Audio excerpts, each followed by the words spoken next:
kulanti wacan wanaagsan dadka daawanayo meel kasta oo aad joogtaan. Halkani waa studio-heena magaalada Minneapolis gobolka Minnesota ee wadanka Mareykanka. Barnaamijkan gaarka ayaa daawadayaal waxaan idinku soo gudbin doonaa oo uu ku saabsan yahay baafin. Dad badan baa isweydiinaya cidda aan baafinayo iyo waxa baafintani ay tahay. Ha yeeshee way ka duwan tahay baafimihii aad uga barateen idaacadaha iyo telefishinada Soomaalida. Inta aan sheegin cidda aan baafinayo aan ka horreysiiyo qisada dhabta ah ee ay baafintu ku jirto ama ay ka tarjumayso. Sanadihii lixdanaadkii ee xornimada Soomaalidu ay meesha ugu sarreysay mareysay ayaa Talyaanigii joogay wadanka koonfurtiisa gaar ahaan gobolka Shabeellaha Hoose Marka iyo ereyadeeda ayaa waxa ay diideen in ay ka baxaan. Dagaalo badan, gaadmo badan, wada hadal iyo fadhi la isugu yimaado iyo gorgortan muddo dheer socday ayaa Talyaanigu waxay go'aansadeen in ay xornimada Soomaalida koonfurta ah ay siiyaan.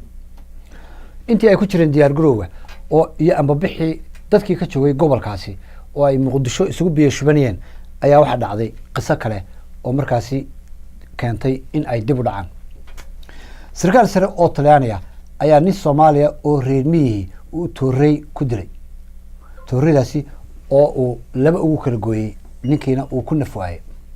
Talyaaniga ayaa dabeetana aad u cadhooday oo go'aansaday in ilaa iyo inta ninkaa la keenayo aanay ka bixin dalka.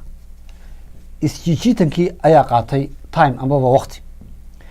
Maalin maalmaha ka mid ah ayaa haddaba daawadayaal nin Soomaaliya oo gobolka u dhashay oo reer miyiga oo ka soo jeeday beesha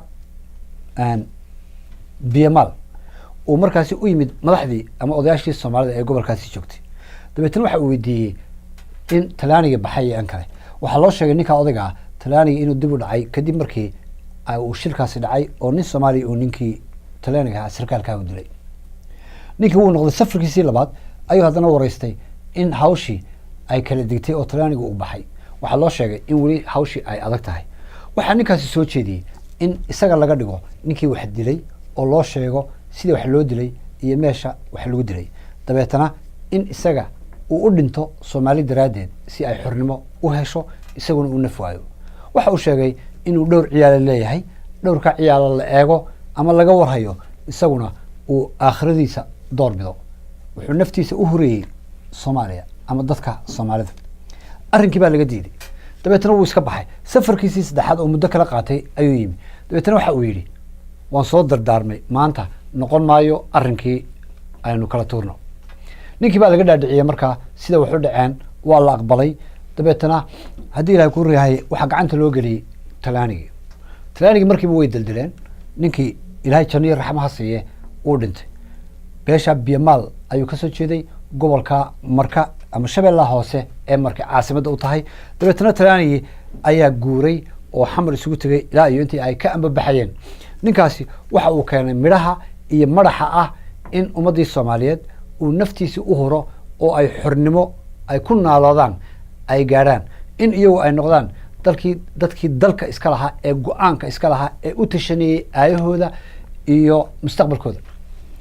ninkaasi waxaa sheekada ii soo gudbiyey maaha sheeko aan soo dhegtay ama meel aan ka soo akhriyey amaba been abuura waxaa ahayd sheeko si dhaba uu igu soo gudbiyey oo uu igu sheegay General Maxamed Cali Samatar oo ahaa madaxweyne ku-xigeenkii hore ee dowladdii Maxamed Siyaad Barre marna ahaa wasiirkii gaashaandhigga.